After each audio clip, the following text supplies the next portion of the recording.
আপনাকে যদি আজকে আমি বলি যে ৫,০০০ এর ১৩% ইকুয়াল কত? আপনি কি বলতে পারবেন? আপনি কি ৫ সেকেন্ডে এটার উত্তর করতে পারবেন?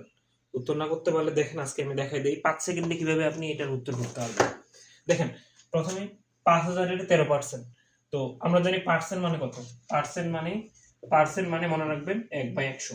পার্সেন্ট মানে কত? ১/১০০ এটা মনে রাখবেন। আর এর মানে কি? এর মানে গুণ বোঝায়। তাহলে আমরা যদি এটা সলভ করি ৫,০০০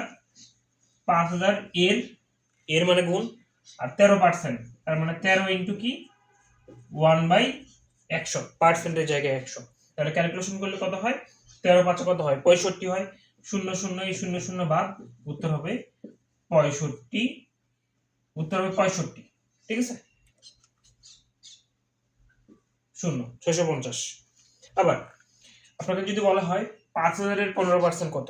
আমরা জানি পার্সেন্ট মানে কত? পার্সেন্ট মানে ১/১০০। এর মানে কি? গুণ। তাহলে এখানে যদি আমরা সলভ করি এটাকে যে ৫,০০০ গুণ ১৫/১০০, তাহলে ০ যদি কাটা দেই, ০ যদি কাটা দেই, ১৫ ৫ কত? ১৫ ৫ ৭৫ আর শেষে একটা ০, ৭৫০।